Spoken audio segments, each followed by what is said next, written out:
Welcome to T-SAT. ఈ సెషన్లో idioms and phrases part 2 చూద్దాము. ఫస్ట్ పార్ట్లో మనం కొన్ని ఇంపార్టెంట్ ఇడియమ్స్ అండ్ ఫ్రేజెస్ నేర్చుకున్నాం. ఈ సెషన్లో టీ లెటర్కి సంబంధించిన ఇంపార్టెంట్ ఇడియమ్స్ చూద్దాం. దాంట్లో ఫస్ట్ ఇడియం చూడండి, through thick and thin. Through thick and thin అంటే ఏంటి? అండర్ ఆల్ సర్కమ్స్టెన్సెస్, అంటే ఏ సిచ్యువేషన్ వచ్చినా కూడా వాళ్ళు మనతో ఉంటే దాన్ని ఏమంటారు? Thick. Through thick and thin. ఇది ఎలా గుర్తుపెట్టుకోవాలి? అసలు థిక్ అంటే ఏంటి, థిన్ అంటే ఏంటి? థిక్ అంటే థిక్ ఫారెస్ట్ అని అర్థం, ఓకేనా? థిక్ ఫారెస్ట్ అని అర్థం. థిన్ అంటే అసలు ఏమీ లేవు, చూడండి అసలు ఏమైనా ట్రీస్ ఉన్నాయా? లేవు. సో దీన్ని డెజర్ట్ అని అంటారు, ఓకేనా? డెజర్ట్ అని అంటారు. So through thick and thin అంటే ఫారెస్ట్ అంటే పచ్చగా ఉంది, అంటే మన లైఫ్ కూడా అంత హ్యాపీగా ఉంది అని అర్థం.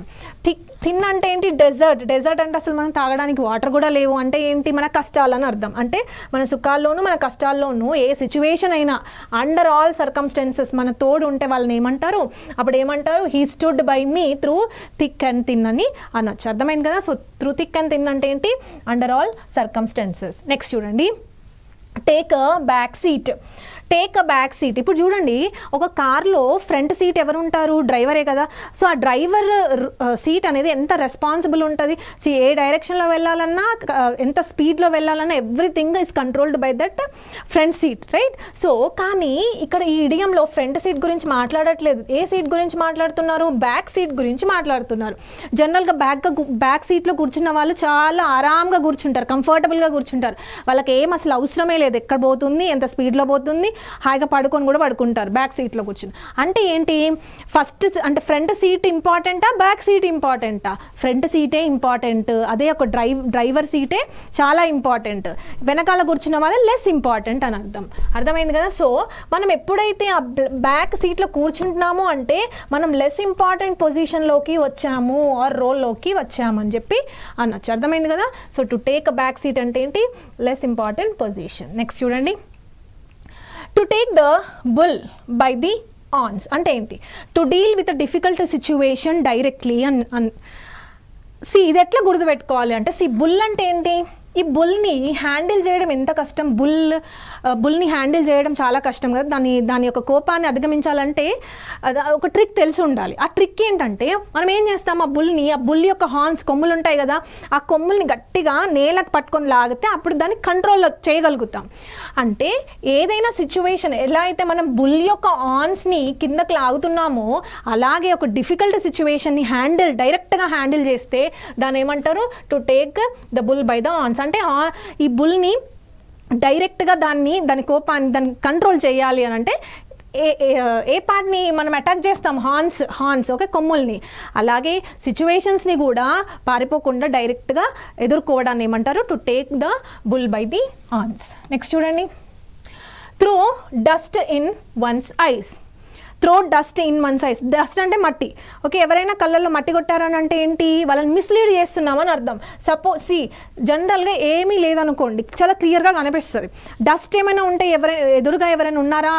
అవేవి కూడా మనకు కనిపించవు, అంటే మనం మిస్లీడ్ అవుతాము, ఓకే. సో అంటే ఎవరైనా మోసగిస్తే దాన్ని ఏమంటారు? To throw dust in one's ice అని చెప్పచ్చు. నెక్స్ట్ చూడండి, టాల్ స్టోరీ. ఏం స్టోరీ అంటే అది? Tall story. It's not short story, అది టాల్ స్టోరీ. టాల్ స్టోరీ అంటే ఏంటి? నమ్మడానికి చాలా కష్టం, అంటే డిఫికల్ట్ టు బిలీవ్. జనరల్గా స్టోరీస్ ఎందుకు టాల్గా ఉంటాయి? యాక్చువల్గా స్టోరీస్ ఇంతే ఉంటాయి, కానీ మనం ఏవేవో యాడ్ చేసి ఇంతున్న స్టోరీని ఇంత లాగుతాం. అంటే ఏంటి? అవన్నీ ఫాల్స్ అనమాట, ఫేక్ స్టోరీస్ అవన్నీ కూడా. So difficult to believe. Tall story అంటే ఏంటి? Difficult to believe, okay. News channels కానీ ఏవైనా, ఇప్పుడు సపోజ్ ఒక పర్సనే ఉన్నాడు అనుకోండి, డైరెక్ట్గా ఇంతే సిచ్యువేషన్ ఉన్నదాన్ని వాడు ఇంకొన్ని యాడ్ చేసేసి దాన్ని ఇంత పెద్ద పొడుగ్గా చెప్తుంటారు కదా, దాన్నే టాల్ స్టోరీ. అలాంటి స్టోరీస్ని మనం బిలీవ్ చెయ్యం కూడా, okay. So it is very difficult to believe. Next చూడండి, టైట్ లిప్డ్. టైట్ లిప్డ్ అంటే ఏంటి? టైట్ లిప్డ్ అంటే టు కీప్ క్వైట్, కామ్గా ఉండటం, ఏం మాట్లాడొద్దు అని. జనరల్గా మనం మాట్లాడేటప్పుడే కదా లిప్స్ అంటే పెదాలు. జనరల్గా మనం మాట్లాడేటప్పుడు మన పెదాలు కూడా కదులుతూ ఉంటాయి, కానీ ఇప్పుడు అది కదలట్లా. ఎలా ఉంది? చాలా టైట్గా అలా మూసేసి ఉంచారంటే ఏమీ మీరు మాట్లాడట్లేదు అని అర్థం. సో టైట్ లిప్డ్ అంటే ఏంటి? To keep quiet. నెక్స్ట్ చూడండి, to take up the cudgels. Cudgel అంటే ఏంటో తెలిస్తే చాలు. To support or defend. Defend అంటే ఏంటి? సపోర్ట్ చేయడం, ఓకేనా, అంటే కాపాడడం. డిఫెండ్ అంటే ఏంటి? కాపాడడం. ఎట్లా గుర్తుపెట్టుకోవచ్చు? డిఫెన్స్ ఉందిగా, డిఫెన్స్ అంటే ఏంటి? ఆర్మీ. ఆర్మీ మనకేం చేస్తుంది? మనల్ని కాపాడుతుంది. సో అట్లయినా గుర్తుపెట్టుకోవచ్చు. ఆ డిఫెండ్ అనే పదము డిఫెన్స్ నుంచి వచ్చింది, ఓకే, అంటే మనల్ని సపోర్ట్ చేస్తుంది, మనకు కాపాడుతుంది, మనకు రక్షణగా ఉంది, ఓకే. ఇక్కడ చూడండి, టు టేక్ అప్ ద కజ్జల్. ఎట్లా గుర్తుపెట్టుకోవాలి? ఈ క్వశ్చన్ అది ఆన్సర్ కదా, ఈ రెండింటిని లింక్ చేయాలి. అసలు కజ్జల్ అంటే ఏంటో తెలిస్తే చాలు, ఓకే. కజ్జల్ అంటే ఏం లేదు, ఒక చిన్న వెపన్. ఏంటి ఆ వెపన్ అంటే ఒక వుడెన్ స్టిక్. అది కజ్జల్ అంటే ఏంటి? ఒక వుడెన్ స్టిక్. ఎలా ఉంటుంది? స్టిక్కే అది, కానీ one end of the stick ఎలా ఉంటుంది అంటే ఒక రౌండ్ బాల్లా ఉంటుంది అనమాట. దానికి ఐరన్తో చేసిన ఇలాంటి చిన్న చిన్న బడ్స్ ఉంటాయి. సో ఎప్పుడైనా ఎవరైనా మన వాళ్ళని ఎవరైనా అన్నారు అనుకోండి, అప్పుడు మనం ఏం చేస్తాం? మన ఇంట్లో ఉన్న ఈ కజ్జల్ని తీసుకెళ్ళి వాళ్ళ తలను పగలు కొట్టేస్తాం. అంటే ఎవరిని సపోర్ట్ చేస్తున్నారు? మన వాళ్ళని సపోర్ట్ చేస్తున్నారు, మన వాళ్ళని కాపాడుకుంటున్నాం అక్కడ. So to support or defend. ఏం చేస్తున్నాం మనము? To take up the cudgel. ఆ కజ్జల్ని తీసుకొని వెళ్తున్నాము అని అర్థం, ఓకే. రైట్, నెక్స్ట్ చూడండి, tooth and nail. Tooth and nail అంటే ఏంటి? వైలెంట్లీ అని అర్థం. సి, ఈ లయన్కి వెపన్స్ ఏంటి? మనలాగా ఈ గన్స్ కానీ నైఫ్స్ కానీ ఇవేవి వాడవు. దానికి రెండు వెరీ ఇంపార్టెంట్ వెపన్స్ ఉంటాయి. అవేంటి అంటే teeth, okay, and then nail. పళ్ళు అండ్ గోళ్ళు, అవి చాలా షార్ప్గా ఉంటాయి. వాటితోనే జింకని కానీ వేటాడి మొత్తం టేర్ చేసేస్తుంది, ఓకే. అంటే వైలెంట్, చాలా క్రూరమైన యానిమల్ అంటేనే ఫస్ట్ లయన్. ఎందుకు క్రూరమైంది? And because of this tooth as well as nail. అర్థమైంది కదా? సో టూత్ అండ్ నెయిల్ అంటే ఏంటి? వాయిలెంట్. మీరు లయన్తో కనెక్ట్ చేసుకోవాలి. నెక్స్ట్ చూడండి, very very important, throw in a towel లేదా త్రో అప్ ద స్పాంజ్ అని అర్థం. Throw in a towel or throw up the sponge. ఈ రెండింటి యొక్క ఇడియమ్స్ ఒకటే మీనింగ్ ఉంటుంది. అదేంటంటే admit, defeat or surrender. What is admit? Admit అంటే ఒప్పుకోవడం. దేన్ని ఒప్పుకుంటున్నారు? డిఫీట్, నేను ఓడిపోయానని ఒప్పుకొని సరెండర్ అయిపోవడాన్ని ఏమంటారు? Throw in a towel or throw up the sponge. ఎట్లా గుర్తుపెట్టుకోవాలి దీన్ని? చూడండి, జనరల్గా ఈ రెండింటి యొక్క మీనింగ్స్ ఒకటే, ఓకే. రెండింటి యొక్క మీనింగ్స్ యొక్క కాన్సెప్ట్స్ కూడా ఒకటే. ఎట్లా గుర్తుపెట్టుకోవాలి? ఇది ఎక్కడి నుంచి వచ్చింది అంటే బాక్సింగ్ గేమ్ నుంచి వచ్చింది. ఎక్కడి నుంచి? Boxing game. ఏం చేస్తారు అసలు బాక్సింగ్లో? ఏం చేస్తారు? ఆ ప్లేయర్స్ ఎవరైతే ఉంటారో ఫైట్ చేసేవాళ్ళు, వాళ్ళు ఫైట్ చేస్తారు. ఒక్కొక్క ప్లేయర్కి ఒక్కొక్క కోచ్ ఉంటాడు, అవునా? ఎస్ ఆ కోచ్ ఎప్పుడైతే బాగా కొట్టుకుంటారో అప్పుడు ఒక బీప్ అంటే ఆపమని చెప్పి ఒక సైన్ వస్తుంది. అప్పుడు వాళ్ళ ప్లేసెస్కి వెళ్ళగానే ఆ కోచ్ వచ్చి ఒక టవల్తో ఏం చేస్తాడు? టవల్తో స్వెట్ని, బ్లడ్ గారితే ఆ బ్లడ్ని తుడుస్తూ ఉంటాడు, అవునా? ఎస్, దానికోసం ఆ టవల్ని ఉపయోగిస్తారు. టవల్ని ఇంకొక విధంగా కూడా ఉపయోగించవచ్చు. ఎట్లా ఉపయోగిస్తారంటే, సపోజ్ ఇతను కోచ్, ఓకే, ఇతని ప్లేయర్ ఇంకొకటి చేతిలో ఓడిపోతున్నాడు, బాగా తన్నులు తింటున్నాడు అని అంటే ఇదే కోచ్ ఏం చేయొచ్చు అంటే ఈ టవల్ని ఆ రింగ్లో పడేస్తే దానికి అర్థం ఏంటి అంటే మేము ఓడిపోతున్నాము, ఇంకా వాడిని కొట్టకండి, వాడు చచ్చిపోతాడు, వదిలేయండి, సరెండర్ అయిపోతున్నాము, మీరే గెలిచారు, మేము ఓడిపోయామని ఒప్పుకున్నట్టు. అదొక సైన్. సో చూడండి, ఇడియం చూడండి, త్రో ఇన్ దేన్ని? టవల్. లేదా త్రో అప్ దేన్ని? స్పాంజ్. ఇక్కడ టవల్నైనా వాడచ్చు లేదా స్పాంజ్నైనా వాడచ్చు. స్పాంజ్ కూడా ఏం చేస్తుంది? టవల్ని, ఆ స్వెట్ని అబ్జార్బ్ చేసుకుంటుంది, వాటర్ని అబ్జార్బ్ చేసుకుంటుంది కదా. సో టవల్ ప్లేస్లో స్పాంజ్ కూడా ఉపయోగించవచ్చు. సో ఆన్సర్ ఏంటి? Admit, defeat or surrender. Admit అంటే ఏంటి? ఒప్పుకోవడం. డిఫీట్ అంటే ఓటమిని ఒప్పుకోవడం, సరెండర్ అయిపోవడం. Next, take up arms. Arm అంటే ఏంటి? ఆర్మ్స్ అంటే ఏంటి? ఆర్మ్ అంటే మన చేతులు, ఓకే. ఆర్మ్స్ అంటే ఏంటి? దీనికి ఎస్ పెడితే మరొక మీనింగ్ అయిపోతుంది. ఆర్మ్స్ అంటే వెపన్స్ అని అర్థం, ఓకే. ఆర్మ్స్ అంటే ఏంటి? వెపన్స్. సో ఇక్కడ చూడండి, టేక్ అప్ ఆర్మ్స్ అంటే అక్కడ ఉన్న ఆర్మ్స్ని, ఆ వెపన్స్ని తీసుకుంటాం. ఎందుకు తీసుకుంటున్నాము ఆ ఆర్మ్స్ని? ఫైట్ చేయడానికి. So to fight is the correct answer. Next, take somebody for a ride అంటే to deceive or cheat someone. Deceive అంటే చీట్ అనే అర్థం.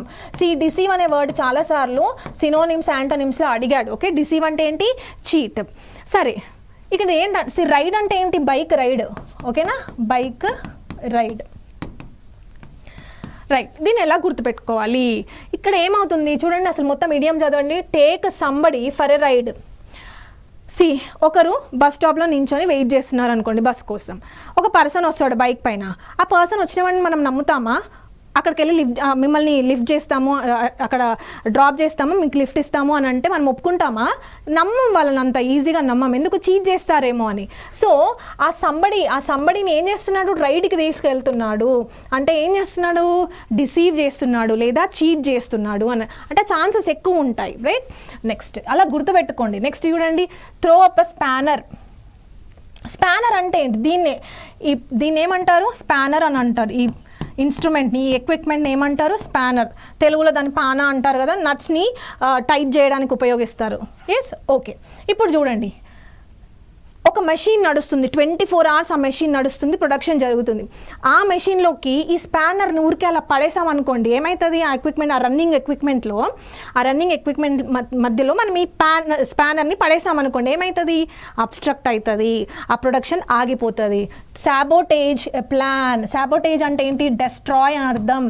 డెస్ట్రాయ్, మనం ఎన్నో యూనిట్స్ ఆఫ్ ప్రొడక్షన్ చేద్దామని మన ప్లాన్. కానీ ఇప్పుడు ఏమైంది? ఆ స్పానర్ వేయడం వల్ల మషిన్ ఆగిపోయింది, ఇంకా ప్లాన్ ఏమైంది? డెస్ట్రాయ్ అయింది. Sabotage is very very important word. Sabotage అంటే ఏంటి? డెస్ట్రాయ్ అని అర్థం. గుర్తుపెట్టుకోండి, సాబోటేజ్ అన్న వర్డ్ కూడా సినోనిమ్స్లో చాలాసార్లు అడిగాడు. సో త్రో ఏ స్పానర్ అంటే ఏంటి? To sabotage a plan. Next చూడండి, throw up one's nose. Turn up one's nose. Turn up one's nose అంటే ఏంటి? అంటే ఇప్పుడు నోస్ ఎందుకు? నోస్ మంచి స్మెల్ ఏమైనా ఉంటే మనం ఆకర్షిస్తాయి. ఇప్పుడు మంచి ఫుడ్ ఉందనుకోండి, ఆ నోస్తోని ఓకే మంచి స్మెల్ ఉంది కదా, తినాలి అని అనిపిస్తుంది. ఇప్పుడు ఫ్రూట్స్ ఉన్నాయి, ఫ్రూట్స్ ఎవరైనా ముందు పెట్టి తినంటే తింటారా? తినరు. బిర్యానీ పెట్టమంటే తింటారు. ఓకే, బిర్యానీ పెడితే తింటారు. అంటే ఈ నోస్ అనేది దేనికి సింబలైజ్ చేస్తుంది? దేనికి సింబలైజ్? లైకింగ్ అండ్ డిస్లైకింగ్ని సింబలైజ్ చేస్తుంది. ఇక్కడ చూడండి, టర్న్ అప్ వన్స్ నోస్ అంటే to show contempt for. Contempt అంటే డిస్లైక్, నాకు కొద్దిది, నాకు ఇష్టం లేదు అని మనం దాన్ని పక్కకు పెడతాం కదా, దాన్ని ఏమంటారంటే టర్న్ అప్ వన్స్ నోస్. ఇష్టం లేదు మనకి, సో డిస్లైక్. నెక్స్ట్ చూడండి, నెక్స్ట్ టర్న్ ఏ డెఫ్ ఇయర్. టర్న్ ఏ డెఫ్ ఇయర్. డెఫ్ అంటే ఏంటి? చెవిడి. సో టర్న్ ఏ డెఫ్ ఇయర్ అంటే ఏంటి? రెఫ్యూజ్ టు లిజన్, వినడానికి ఇష్టపడడం. ఓకేనా? సో టర్న్ ఏ డెఫ్ ఇయర్. ఈ డెఫ్ అనే దానికి ఈ ఆన్సర్కి మనం లింక్ చేస్తూ ఉంటే ఈజీగా వచ్చేస్తుంది. ఓకే, సో రెఫ్యూజ్ అంటే ఏంటి? నిరాకరించడం, వినడానికి నిరాకరించడం. Next turn a blind eye. Turn a blind, deaf ear అంటే మనకు చెవులున్న మనం వినిపించుకోం, అలాగే మన కళ్ళున్నా కూడా చూడము. Turn a blind, blind eye. Pretend not to notice. Pretend not to notice. Okay, next చూడండి, turn the tables. Very very important. Turn the tables. Turn the tables అసలు ఈ ఇడియం ఎక్కడి నుంచి వచ్చింది? టేబుల్ అంటే చెస్ బోర్డ్ అనుకోండి. Table అంటే ఏంటి? Chess board. ఈ చెస్ బోర్డ్లో 2 ప్లేయర్స్ ఆడుతూ ఉంటారు. ఓకేనా? ఇక్కడ ఒక ప్లేయర్ ఉంటాడు, ఇక్కడ ఒక ప్లేయర్ ఉంటాడు, రైట్? ఈ ప్లేయర్ ఆడుతూ ఉంటే వీడు విన్నింగ్ పొజిషన్లో ఉంటాడు. వీడు విన్ అవుతాడు, కాసేపు అయితే వాడు విన్ అయిపోతాడు. వీడు he will lose the game. అయితే వీడు ఏం చేస్తాడు? వీడు లూజ్ అవుతున్నాడు కదా, వీడు విన్ అవుతున్నాడు. వీడు ఏం చేస్తాడంటే అదిగో ఎవరో పిలుస్తున్నారు అనగానే వీడు ఏం చేస్తాడు? అటువైపు తిరుగుతాడు. ఎవరు వస్తున్నారు, నిజంగానే వస్తున్నారా లేదా అని చూస్తాడు. ఆ చూసే టైంలో ఏం చేస్తాడంటే ఈ టేబుల్ని టర్న్ చేస్తాడు అనమాట. ఎలా? 180 degreesకి టర్న్ చేస్తాడు. సో టర్న్ చేయగానే అప్పుడు ఏంటి? ఈ పొజిషన్ లూజ్లోకి వచ్చేస్తుంది, ఈ విన్నింగ్ పొజిషన్ వచ్చేసరికి లూజ్లో వచ్చేస్తుంది, లూజింగ్ పొజిషన్ వచ్చేసరికి విన్నింగ్ పొజిషన్. అంటే మారిపోయాయి అన్నీ కూడా. అర్థమవుతుంది కదా? అంటే వీడు విన్ అయ్యేవాడు లూజ్ అవుతాడు, వీడు లూజ్ అయ్యేవాడు విన్ అవుతాడు. అర్థమైంది కదా? అంటే ఏంటి ఇక్కడ మనం ఏం చేస్తున్నాము? ఆ టేబుల్ని టర్న్ చేస్తున్నాం. టేబుల్ని టర్న్ చేయడం వల్ల ఈ సిచ్యువేషన్ని రివర్స్ చేస్తున్నాము. So to reverse a situation, to gain. ఎందుకు రివర్స్ చేస్తున్నాము? To gain advantage. Okay, to gain advantage. So this is very very important idiom. Next చూడండి, turn coat. Very very important. Turn coat. Turn coat అంటే ఏంటి? One who changes political affiliations for personal gains. వాడు ఒక coat వేసుకుంటాడు. ఏ coat? పైన ఒక colour ఉంటుంది, లోపల ఇంకో కలర్ ఉంటుంది. నెక్స్ట్ డే ఏం చేస్తాడు? అదే కోట్ని మార్చి, అంటే ఇన్సైడ్ అవుట్ సైడ్ ఇన్సైడ్ మార్చేసేసి మళ్ళీ ఇంకో కలర్ వేసుకోవచ్చు. అంటే ఒకసారి పింక్ వేసుకోవచ్చు, ఒకసారి గ్రీన్ వేసుకోవచ్చు, అలా 2 కలర్స్ మార్చి వేసుకోవచ్చు. ఎందుకు చేస్తూ ఉంటారు అసలు ఇలా అంటే? ఫస్ట్ ఒక కలర్ ఉంది, వైట్ కలర్ ఉంది, ఒక పొలిటికల్ పార్టీకి చెందిన మనిషి. నెక్స్ట్ ఏం చేస్తాడు? నెక్స్ట్ వాడు ఇంకొక పొలిటికల్ పార్టీకి మారాలనుకున్నప్పుడు ఆ కోట్ని టర్న్ చేసి వేసుకొని వెళ్ళిపోతాడు. అర్థమవుతుందా? So one who changes political affiliations, ఎందుకోసం? పర్సనల్ గెయిన్ కోసమే. పర్సనల్ గెయిన్ కోసం ఒక పార్టీ నుంచి ఇంకో పార్టీకి మారితే దాన్ని ఏమంటారు? టర్న్ కోట్ అని అంటారు. ఆ వ్యక్తిని ఏమంటారు? టర్న్ కోట్ అంటారు. నెక్స్ట్ చూడండి, త్రో కోల్డ్ వాటర్ అంటే ఏంటి? To discourage. Throw cold water అంటే టు డిస్కరేజ్. జనరల్గా ఒక ఐఏఎస్ ఆఫీసర్ అవ్వాలి అని చెప్పి ఒక బర్నింగ్ ఉంటుంది, ఆ డిజైర్ ఉంటుంది మనలో. నేను ఎలా అయినా ఆఫీసర్ అవ్వాలి, ఐఏఎస్ ఆఫీసర్ అవ్వాలి, ఆ బర్నింగ్ డిజైర్ ఉంటుంది. కానీ ఇలా అంటూ ఉంటే ఎవరో ఒకరు వచ్చి నువ్వెలా అవుతావు, నువ్వు అయ్యావులే అని చెప్పేసి కొంచెం మనం డిస్కరేజ్ చేస్తారు. అప్పుడు అంటే దానికి అర్థం ఏంటి? ఈ వ్యక్తిలో ఆ బర్న్ అవుతూ ఉంటుంది, ఆ డిజైర్ అనేది. ఓకే, బర్న్ అవుతూ ఉంటుంది. కానీ ఎప్పుడైతే వీళ్ళ మీద కోల్డ్ వాటర్ని వేసామనుకోండి, అప్పుడు ఏమవుతుంది? ఈ బర్నింగ్ డిజైర్ కాస్త ఏమవుతుంది? డిస్కరేజ్మెంట్ అవుతుంది. ఓకే, అంటే ఏంటి? ఎవరినైనా మనం డిస్కరేజ్ చేస్తే ఎలా చేస్తాము? వాళ్ళపైన కోల్డ్ వాటర్ని వేస్తాము. Okay, so to throw cold water అంటే ఏంటి? To discourage them. Next turn turtles అంటే ఏంటి? జనరల్గా టర్టిల్ ఎలా ఉంటుంది? ఇదేంటి? Hard shell. ఓకేనా? హార్డ్ షెల్ చాలా గట్టిగా ఉంటుంది. ఎందుకు ఉంటుంది? దానికి ప్రొటెక్షన్ అన్నమాట అది. ఓకే, సో ఇక్కడ ఉన్న ఆర్గన్స్ ఏవైతే ఉన్నాయో ఇవన్నీ చాలా డెలికేట్గా ఉంటాయి, చాలా డెలికేట్ సాఫ్ట్గా ఉంటాయి. అందుకే ఇవి భూమికి దగ్గరగా ఉంటాయి. అవుట్ సైడ్ మాత్రం ఈ హార్డ్ షెల్ ఉంటుంది. ఓకేనా? అంటే నార్మల్ సిచ్యువేషన్ అది. కానీ ఎప్పుడైతే ఇప్పుడు మన ఇడియం ఏంటి? Turn turtle. ఆ టర్టిల్ అనేది ఎట్లయిందంట? టర్న్ అయిందంటే ఏంటి? టర్న్ అప్ సైడ్ డౌన్, లేదా దాన్ని ఏమంటారు? ఓవర్ టర్న్, తల క్రిందులు అని చెప్పొచ్చు దీన్ని. ఓకే, నెక్స్ట్ చూడండి. Next turn the corner. Now ఎప్పుడైనా మనము తిరుపతి 7 కొండలు ఎక్కినప్పుడు అది ఎలా ఉంటుంది? ఆ పాత్ అనేది స్ట్రైట్గా ఉంటుందా? స్ట్రైట్గా ఏముండదు, ఎన్ని టర్న్స్ ఉంటాయి. ఆ టర్న్స్ని ఏమంటారంటే కార్నర్స్ అంటారు. వాటిని ఏమంటారు? కార్నర్స్. అయితే అలా కార్నర్స్ నుంచి వెళ్ళినప్పుడు చాలా స్లోగా వెళ్ళాలి వెహికల్, స్పీడ్గా వెళ్ళకూడదు. స్పీడ్గా వెళ్తే యాక్సిడెంట్స్ అవుతాయి. సో ఈ కార్నర్స్ నుంచి పాస్ అవ్వాలి అంటే ఒక క్రిటికల్ స్టేజ్ నుంచి పాస్ అవుతున్నట్టే. అంటే మనం యాక్సిడెంట్ నుంచి తప్పించుకుంటూ చాలా క్రిటికల్ స్టేజ్ నుంచి మనం బయటపడుతున్నామని అర్థం. Okay, so to turn the corners అంటే ఏంటి? To pass a critical stage. Next చూడండి, take a leaf out of somebody's book. Book అంటే ఏంటి? ఇక్కడ బుక్ అంటే డైరీ అని అర్థం. ఓకేనా? డైరీ అంటే ఏంటి? ఆ డైరీలో మనం చేసే మన ఆలోచనలు, మనం చేసే పనులు అన్నీ రాసుకుంటాం. అవునా? ఎవ్రీ పేజ్ మన గురించే చెప్తుంది ఆ డైరీలో. ఓకే, ఇప్పుడు చూడండి, మొత్తం చదవండి. లీఫ్ అంటే ఏంటి? లీఫ్ అంటే పేజ్ అని అర్థం. లీఫ్ అంటే ఏంటి? పేజ్. ఓకే, అయితే ఈ డైరీలో ఉన్న పేజ్ని ఏం చేశాడు? Take leaf out of somebody's book. వేరే వాళ్ళ బుక్లో నుంచి ఒక పేజ్ని నేను తీసుకున్నాను. అంటే ఏంటి?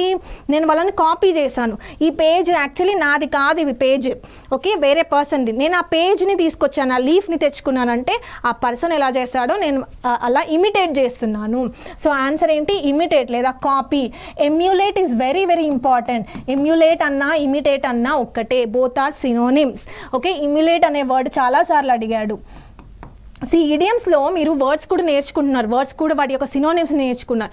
నేను ఊరికే పెట్టలేదు ఇమ్యులేట్ అనే వర్డ్ సినోనిమ్స్లో అడిగాడు కాబట్టి మీరు ఇక్కడ ఇడియం నేర్చుకుంటున్నారు కదా, అక్కడ వర్డ్ కూడా ఈజీగానే నేర్చుకోవచ్చు అనే భావంతోనే అది నేను ఇంక్లూడ్ చేశాను. సో ఇమ్యులేట్ అంటే ఏంటి? ఇమిటేట్. నెక్స్ట్ చూడండి, throw down the gauntlet. Gauntlet అంటే ఏంటి? ఫస్ట్ అది తెలుసుకోవాలి. గాంట్లెట్ అంటే మెటల్ గ్లవ్ అని అర్థం. ఏంటది? Metal gloves. జనరల్ గ్లవ్స్ మనకు తెలుసు, డిస్పోజబుల్ తెలుసు. కాకపోతే కొన్ని గ్లవ్స్ ఉంటాయి, అవి మెటల్తో హార్డ్గా చేసి ఉంటాయి. ఎందుకు ఇవి? Throw down the gauntlet. ఇప్పుడు ఈ మెటల్ గ్లవ్స్ ఎందుకు? ఎవరైనా బాగా కొట్టడానికే కదా. అయితే ఇప్పుడు అదే మెటల్ గ్లవ్స్ నేను ఒకరి పైకి ఇలా విసిరాను అంటే ఏంటి? నువ్వు యుద్ధానికి రా అని చెప్పేసి. నా దగ్గర కూడా మెటల్ గ్లవ్స్ ఉంది, నీ దగ్గర లేదు కదా, ఇదిగో కమాన్ చలో. ఛాలెంజ్ అనమాట. ఏంటది? Challenge. So to throw that challenge is called to throw down that gauntlet అంటే మెటల్ గ్లవ్స్ని వాళ్ళపైన విసిరామంటే ఛాలెంజ్కి రా, ఫైటింగ్కి రా అని చెప్పి. Next take to heart. పేరులోనే ఉంది టేక్ టు హార్ట్. అంటే ప్రతి చిన్నది కూడా మనసుకు తీసుకొని బాధపడుతూ ఉంటారు కదా. చూడండి, what is the meaning? Feel excessively. ఎక్కువగా బాధపడితే దాన్ని ఏమంటారు? Take to heart. Next take with a pinch of salt. Take with pinch of salt అంటే డౌట్తో యాక్సెప్ట్ చేయడం, టు యాక్సెప్ట్ విత్ డౌట్. ఓకేనా, ఇది ఎట్లా గుర్తుపెట్టుకోవాలి? జనరల్గా సాల్ట్ ఎవరైనా ఇస్తే జనరల్గా తీసుకోరు. ఓకేనా, ఒకవేళ ఇచ్చారనుకోండి, మనం ఏం చేస్తాము, సరేలే వాళ్ళని బాధ పెట్టొద్దని చెప్పేసి జస్ట్ పించ్ మాత్రమే తీసుకుంటాం, కొంచెమే. అది కూడా ఎలా తీసుకుంటున్నాం? డౌట్ఫుల్తో. సో ఈ వర్డ్ చాలా important, to accept with doubt. అట్లా గుర్తుపెట్టుకోండి. ఏదో ఒక స్టోరీ చేసుకోండి మీరు. ఇడియంకి, ఈ క్వశ్చన్కి ఆన్సర్కి లింక్ తీసుకురావాలి. ఆ లింక్ సిస్టమ్ మీరు ఫైండ్ అవుట్ చేయాలి. నేను ఇలా ఇప్పుడు నేను చెప్పినట్టే కాదు, మీకు ఏ థాట్ వచ్చినా దాన్ని కనెక్ట్ చేస్తూ గుర్తుపెట్టుకోవడం చాలా అవసరం. ఎందుకంటే బట్టి కొడితే రావు ఇవి. నెక్స్ట్ చూడండి, టేక్ ద ఫ్లోర్. ఇక్కడ ఫ్లోర్ అంటే ఏంటి? పార్లమెంట్ ఫ్లోర్ అని అర్థమైందా? Parliament floor. అయితే పార్లమెంట్లో ప్రతి ఒక్కరూ మాట్లాడాల్సింది, ప్రతి ఒక్కరూ స్పీచ్ ఇవ్వాల్సింది. ఓకేనా, అందుకని టు టేక్ ద ఫ్లోర్ అంటే నువ్వు కూడా వచ్చి మాట్లాడు, మేక్ అ స్పీచ్ అని చెప్పి దాని యొక్క అర్థం. నెక్స్ట్, ఇది చాలా కామన్ ఇడియమే. నెక్స్ట్ చూడండి, టేక్ అ చిల్ పిల్. చిల్ అంటే ఏంటి? చిల్లవ్వు అంటారు కదా, అంటే ఏంటి? కామ్ అవ్వు అని. సో పిల్ అంటే ఏంటి? Tablet. So take a chill పిల్ అంటే కామ్ అవ్వడం. ఈ పేరులోనే ఉంది, చిల్తో కనెక్ట్ చేసుకోవద్దు. చిల్ అంటే ఏంటి? కామ్ డౌన్ అని అర్థం. నెక్స్ట్ చూడండి, yes, last idiom for this session is token strike. Now చూడండి, స్ట్రైక్ కదా అని చెప్పి స్ట్రైక్ అనుకోద్ది. చూడండి, a situation in which a group of workers refuses to work but only for a short period. Yes, see, token ఎందుకు ఇస్తారు? Token strike అంటే స్ట్రైకే ఇది, కానీ ఇది పర్మనెంట్ స్ట్రైక్ కాదు. This is not permanent strike. ఓకేనా, ఇది పర్మనెంట్ స్ట్రైక్ కాదు. ఇది ఒక temporary, only just 5 days 10 days వాళ్ళు స్ట్రైక్ చేస్తే దాన్ని ఏమంటారు? Token strike. ఎట్లా గుర్తుపెట్టుకోవాలి? ఇక్కడ చూడండి, ఇక్కడ మనకి ఏం రావాలి? గ్రూప్ ఆఫ్ వర్కర్స్ ఉండాలి, రెఫ్యూజెస్ టు వర్క్ చేయట్లేదు, స్ట్రైక్ చేస్తున్నారు, అండ్ దెన్ షార్ట్ పీరియడ్. ఈ 3 పదాలు మనకు గుర్తుండాలి. దేంతో కనెక్ట్ చేద్దాం? టోకెన్ అన్న పదాంతో కనెక్ట్ చేయాలి. టోకన్ అంటే ఏంటి? టోకన్, ఇప్పుడు మనం బ్యాంక్కి వెళ్తే టోకన్ ఇస్తాడు. ఆ టోకన్ ఆ రోజుకి, ఆ సమయానికి మాత్రమే. టోకన్ అంటే షార్ట్ పీరియడ్. సో అట్లయినా గుర్తుపెట్టుకోవచ్చు. అర్థమైంది కదా? సో టోకన్ స్ట్రైక్ అంటే ఏంటి? Strike only for a short period of time is called token strike. Okay, so ఇలా ఇడియమ్స్ ఈజీగా మనము గుర్తుపెట్టుకోవచ్చు. ఇడియం ఉంటుంది, దాని యొక్క మీనింగ్ ఉంటుంది. మనం ఏం చేయాలి? ఈ ఇడియంని, ఈ మీనింగ్ని రెండింటిని కనెక్ట్ చేయాలి through mnemonics. Okay, so this is how you need to learn your idioms and phrases. Okay, next సెషన్లో మరొక టాపిక్ని డీల్ చేద్దాం.